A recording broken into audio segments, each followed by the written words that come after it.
Actually మీకు Telugu audience మీద ఎందుకు ఇంత కక్ష సాధింపు అంటే ఫస్ట్ బేబీ తీశారు వైష్ణవి ఇలాంటి అమ్మాయిల జోలికి వెళ్ళకూడదు అని చెప్పి ఒక ఎగ్జాంపుల్.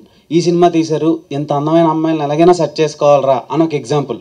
అసలు ఏంటి 6 నెలలకు ఒకసారి ఇలాంటి లవ్ సినిమాలు తీసి తెలుగు యువతని ఇబ్బందులు పెట్టడానికి రీజన్స్ ఏంటి? ఇక నుంచి 3 నెలలకు ఒకసారి అవుతాం.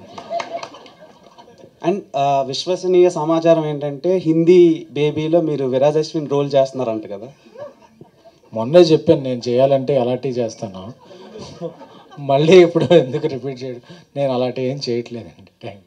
Okay, waiting for your performance on big screens. Thank you.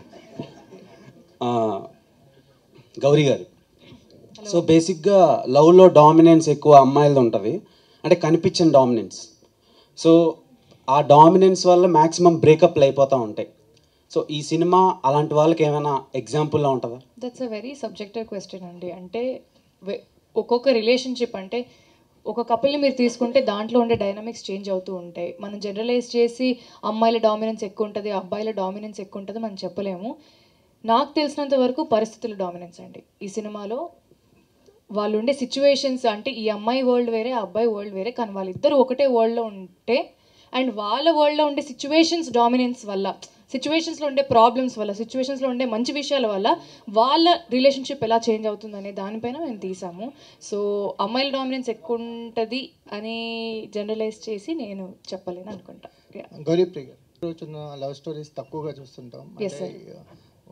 అందులో ఇది ట్రూ లవర్ ఒకటిలా అనిపిస్తుంది. Yes, sir. సాంగ్స్ కానీ టీజర్స్ కానీ చూస్తుంటాం. మీ పెర్ఫార్మెన్స్ విషయానికి వచ్చేసరికల్లా మీకు ఎంత స్కోప్ ఉంది, అంటే మీరు ఎంత బెటర్ అయ్యారు ఈ ట్రూ లవర్ తర్వాత? డెఫినెట్లీ అండి, డెఫినెట్లీ. అంటే ఇంతకుముందు నేను తమిళ్లో ఒక వెబ్ సిరీస్ చేశాను, మోడర్న్ లవ్ చెన్నై అని, అమెజాన్ ప్రైమ్లో ఉంటుంది.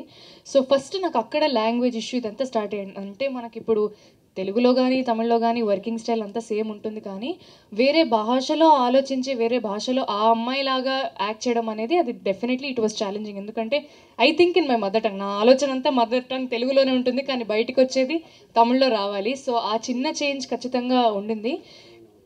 క్యారెక్టర్గా ఈ క్యారెక్టర్ పేరు దివ్య అండి. It's a very complex character. అంటే ఈ అమ్మాయికి ఉండే ఎమోషన్స్ అవుట్ రైట్గా పోర్ట్రేట్ చేసే అమ్మాయి అయితే కాదు. తనకుండే ప్రాబ్లమ్స్ వల్లనో లేకపోతే తనకు జరిగే మంచి విషయాల వల్లనో ఏదైనా ఆ అమ్మాయి అవుట్ రైట్గా చెప్పలేదు. సో ఒక క్యారెక్టర్లో ఇన్ని కాంప్లెక్సిటీస్, ఇన్ని లేయర్స్ ఉన్నాయని అర్థం చేసుకోవడానికి డెఫినెట్లీ టైం పట్టింది.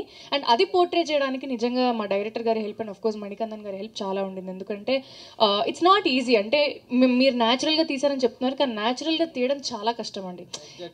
న్యాచురల్గా ఏముంటాయి అని మేము కూర్చొని నోట్స్ రాసుకొని ఇలా చేస్తే న్యాచురల్గా ఉంది, ఇలా చేస్తే ఆర్టిఫిషియల్గా ఉందని మేము బుక్లో రాసుకొని చేసి చూసుకొని అప్పుడే మేము దాన్ని తెరకెక్కించాము. సో ఆ ఎఫర్ట్ ఖచ్చితంగా ఉండింది, కానీ ఇట్ వాజ్ అ బ్రీజ్ అండి. మారుతి గారు